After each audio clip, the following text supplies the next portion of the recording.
The motor coach for me is like my race cars were to me in the 80s, 70s, in the 70s and 80s. I'm always thinking about how can I make this better? How can I make this work better? How can I make it look better? How can I make it function better? So this is all custom fab stuff. Ooh, boost goes, ooh. I think what it really was is it was actually breaking the tires loose. No, we don't need more power. We're fine. Right now we're in the infield of Las Vegas Motor Speedway, and this is the famous Mark Martin Newell. You know, I don't want to play any kind of competitive game. I'm real happy living life and trying to be a lot more stress-free. Still making your motorhome fast though. Yeah, but that's just fast up the mountains. I mean, you know, I'm not interested in breaking the speed limit, but when I go up a mountain at 32 miles an hour, I can't hardly stand it. So people don't really get it. I'm not making it to be a hot rod, to drag race or to go fast. I mean, these things they'll haul on flat ground, but at 65,000 pounds, once you start up a mountain, you know, I mean, you've been going along at the speed limit all this time, and you've been passing all these people, and you start up a mountain, and all those people you pass start passing your back, and you're going 35 miles an hour. I just can't take it. So my deal is I want to go up the mountains at the speed limit. I don't want to lose any speed once I start up a mountain, and you know, with Jared's help. I'm standing here with the guy who facilitated all of the shenanigans going on with the engine here that make it extra special, and we're going to learn all about it. So we've done this on 2 different coaches for Mark's, and we've already done his new engine. I don't know if you've seen that, but there's new components we're doing on his new engine. So some of the different things we did is we honestly started out with just a tuner and an intake. And the intake's on this side of the engine, and then we went to the Add-A-Turbo setup. The reason we developed the Add-A-Turbo setup that a lot of people don't understand is we let a bigger turbo drive the engine instead of having the smaller turbo with a VGT that's very drivable, yet on the top end and having high horsepower is very inefficient. So what we do is we change some mapping around, turbo mapping, fuel mapping, and then we develop the Add-A-Turbo that adds more boost, has a bigger AR, and pumps more air to the engine to make it more efficient. Of course, had chrome and jet hot coated a bunch of the different applications that are on it. How much power does it make stock versus now? So these engines, and we've done a lot of Newell's customers work at our shop and had them on the dyno. Their consistency between 490 to the tire and 510. Mark's engine, I believe, if I remember right, was right around 740, 2480 torque.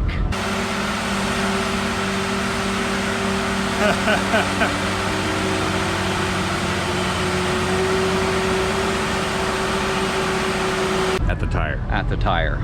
And there's about a 10% to 15% loss in the drivetrain, even though the drive shaft's so short. Some special tuning to go along with having that much horsepower, that torque management had to be managed differently than it would be on a normal coach with just a tuner or stock, because it made with enough power. Mark was saying it sounded like it was tearing the transmission out, so we had to do some special tuning there. Was it actually, or was that the vibration caused by something else? We never seen any slip codes or anything like that, but I think what it really was is it was actually breaking the tires loose, even, you know, at a 60,000 pound motor coach. Wow. You ever try to do a burnout with one of these things? Recently, I've had a good bit of people tell me that they've been randomly unsubscribed from the channel, so I just want you to check real quick down there and make sure that you are. If you never were subscribed before, now's a good time to do that too. And if you click the little bell, you'll get a notification when we post something. That way you can be one of the first people to comment, and we are super interactive in the comments. They're too nice to do burnouts, but it would be super cool. I think you might have to try that just to see if it does. You know what, if we could talk the driver of this coach into doing it, he'd be the candidate, because like the first time I ever met Mark, we kind of got involved with him in his old coach, the white coach, and we had just put the Add-A-Turbo on it, and he had somebody formally tune it before us, and it was having major issues even after we got done. So I drove to Indio, and we spent 2 days going back and forth up this hill, and like I swear Mark thought he was in an out here at the track in Raceway, because we'd get up along somebody and then we'd go out around, you know, other coaches or semis. Not only do we make incredible performance, but we make better fuel mileage at the same time. And, you know, those guys, he's got the master fabricator. I haven't really worked with a fabricator with any more skills than Tyler there. So he's a master fabricator and can fabricate things that we need to function really well and look really pretty back there in the engine compartment. The turbo, exhaust manifold, intake, and then of course tuning. And now, since this coach is out, we've got all kinds of different chrome components that we're selling to a fair amount of different Newell or Cummins owners. So is this like a traditional compound turbo setup for, in terms of like, you know, people thinking about Duramax trucks and things like that? Are they fed the same way, or yes, you have it fed exactly the same way? A lot of tuners out there do not use charge maps and different things. We change charge maps. These newer engines are actually measuring intake volume pressure that comes into the compressor side of the stock VGT. You know, there's a lot of guys out there that don't like the VGT, but in this application the VGT works really good because of the exhaust brake and also drivability, to make sure that you know, you get out on the road but also have throttle response, because the bigger turbo that we manufacture is only good on the top end and in the medium. We don't use it at all in the bottom. We shut the vanes down and let the actual VGT factory turbo do the drivability. Really? And that's the cool part, is because you can have almost like a race car, because the throttle response is there. And you know, granted, you're from the turbo market, right? You know a lot about turbos and gas engines, and if you get too big a AR, if you can't power brake, you don't get off the line. And it's hard to power brake a 60,000 or 80,000 pound, you know, semi.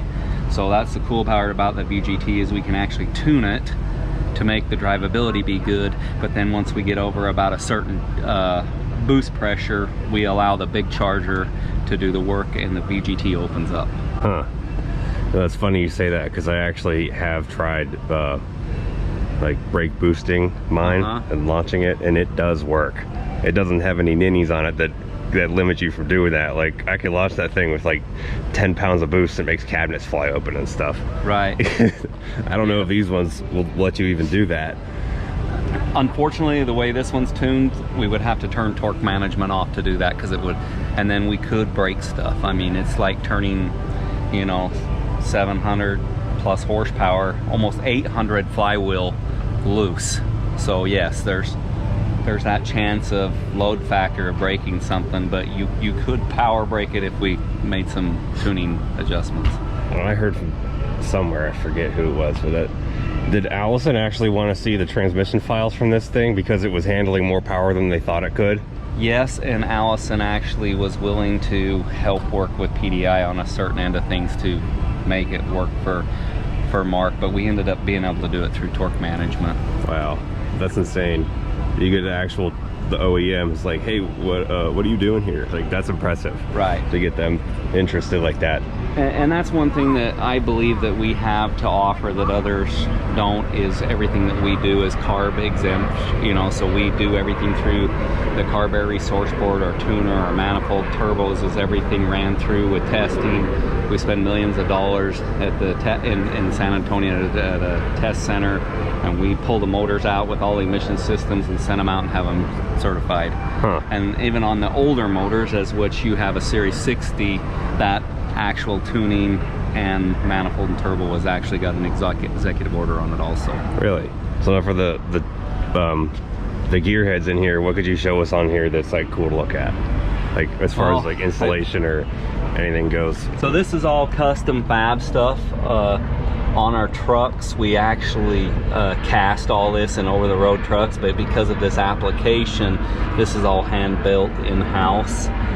We do have about 5 Newells we're going to do this year, including Mark's new one, my new one, and then 2 or 3 other customers, and we're going to probably print them out of aluminum. So we'll actually have a robot print them out of aluminum, and then they will be actually using pieces that are printed out of aluminum. I don't know what you can't see that's not cool. I mean, Mark is absolutely the cleanest guy I've ever seen. With the chrome, you can get to Mark's place or any time or anything that he does, and it's mint. We've done his new engine for his new coach that's coming out. We painted it Viper red, so it's a lot darker red, and then there's a fair amount of different chrome pieces different than this, and then actually these are black accent, and then this would be all black with a black valve cover. I'm building one that's going to be a blue engine with some blue in the coach, and then like I say, it'll have all the goodies on it, and we're going to build them.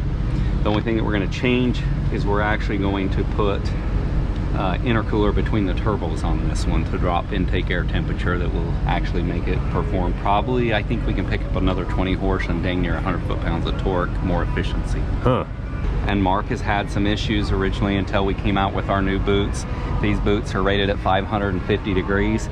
If you just take a regular boot, because of the pressure, they run a fair amount of temperature, and he was like having a blowtorch run through some of the standard boots.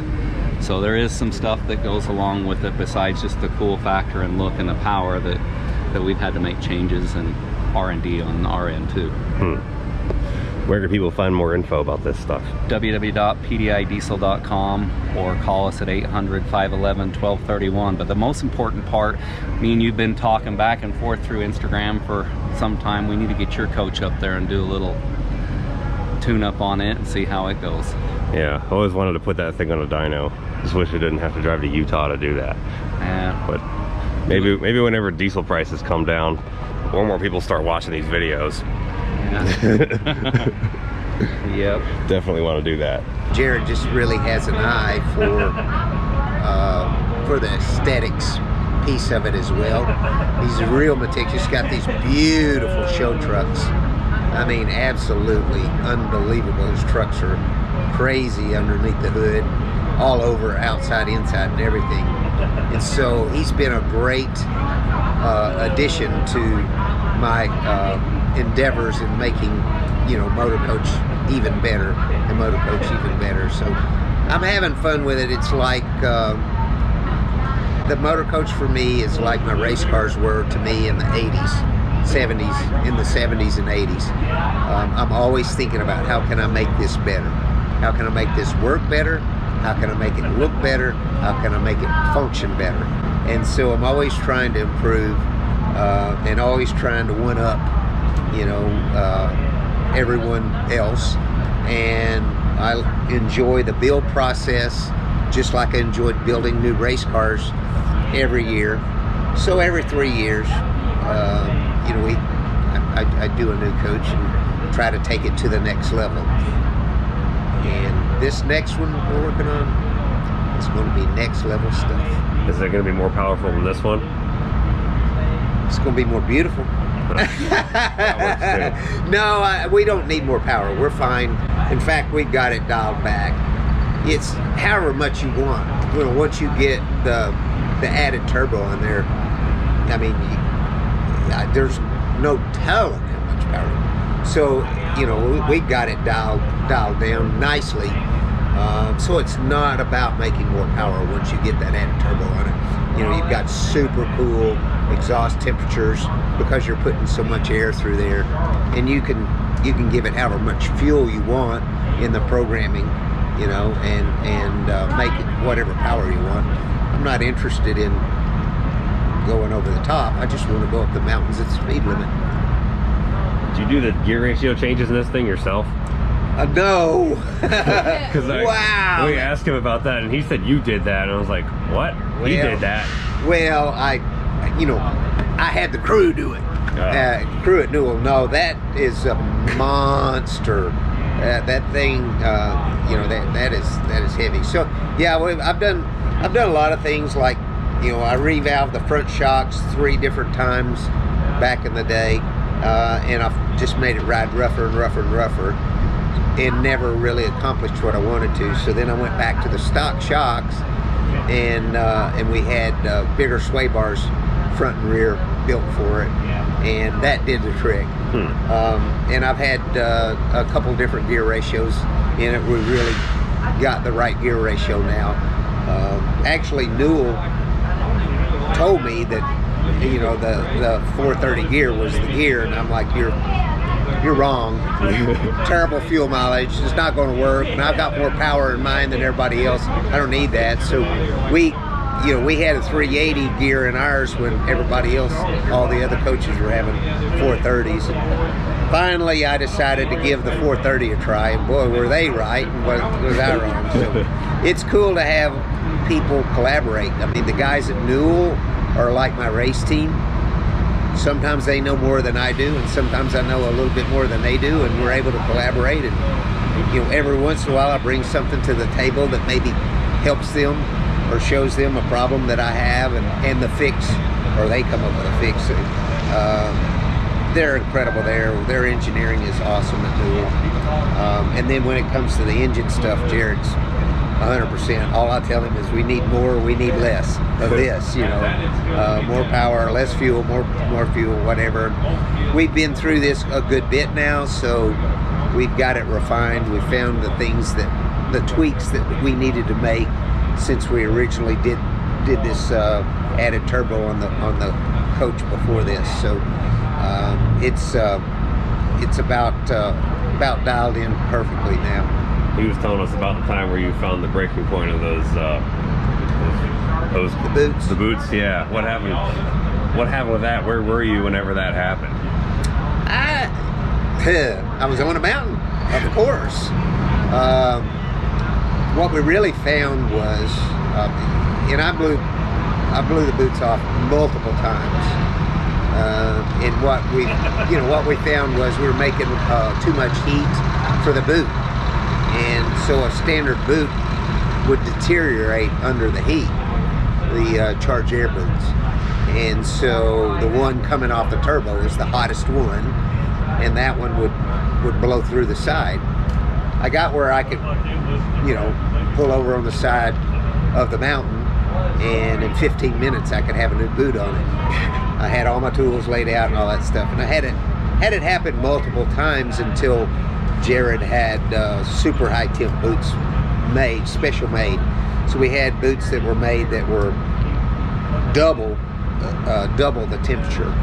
And I haven't, you know, we haven't blown one off since. But the temperature, because you have a radiator on the side, instead of having a truck with a radiator in the aftercooler up front direct into the wind, you know, it's a little bit more of a challenge to cool this coach. And so our intake air temperature would get higher, much higher in this than in like a Peterbilt or a big truck. And so, you know, we had to figure that out and then have the boots manufactured. And now we've got it. I'm just trying to picture what the scene looks like. You're going up some mountain somewhere, and you feel in the pedal that the boot came off. It just goes poo, and the boost goes ooh, and you're just like, oh, let me get as far off the road as I can here. The first time I didn't really know what it was. It took me, you know, actually we creeped the first time and creeped and got over the top of the hill, and luckily there was a rest area, and I creeped it into a rest area. It would run about 10 miles an hour, and I got it to the rest area, and then, you know, diagnosed it, figured it out, and of course I carried spare boots with me and stuff, and so I got it changed. But after that I was more prepared. I knew what tools it was going to take, you know, what impact wrench, and had all my stuff geared up. And so as it happened after that, you know, I could pull right over on the side of the road, and in 15 minutes be fired back up and going again. But yeah, I'm mechanical. I mean, I get my hands dirty. That's what I love about this, is it's not all you know, electronic. Like, I can't change the oil in our cars. I can't work on it. I don't even know where to start. But this is still mechanical. I can still get my hands dirty. I can still work on the engine. I can still change the filters and oil myself, and work on the generator, and do a lot of things. So there's still a lot of stuff that I've worked on the suspension before. I've changed the sway bar boots or bushings, sway bar bushings, you know, a couple times on different coaches, and done different things. So I enjoy that. It takes the place. Everybody has to have their thing. That's my thing. That's my golf game. People don't understand. Don't you golf? No, I don't want to golf. I'd rather go work on my motorhome. You know, and it's weird to them that I want to go work on my motorhome. Well, it's weird to me that they want to go golf. Yeah, I relate to that. If you want to see how these Newells like Mark's get built, we have a video inside the factory. It's under the Newell motorhome playlist, but I will also link it in the description. So go watch that right now. It's pretty freaking cool. And our tour guide is actually Josh Snyder, who some of you may know is referenced on Dale Jr.'s podcast from all those old stories. Josh is from Mooresville, and now he works at Newell, so there's your tie there. If you like the shirts and hats we're wearing in the video, like this one of these, you can find them at Stapletonautoworks.com. If you'd like to support the channel, we got stickers and stuff too. Check it out. If not, won't hurt our feelings. We're just glad you're here either way. And if you've never been here before, you gotta check out the rest of the channel. There's all kinds of cool stuff on there with his racing history. Got videos working on the Newell. I have one too. It's just old. It's a 96. That's actually kind of how I got to know Mark, was through my Newell and Newell World, and all that came about way before us ever living in North Carolina or doing anything with NASCAR. So there's a little fun fact of the day. Don't forget to go watch that factory video if you haven't seen it before. It's right down there.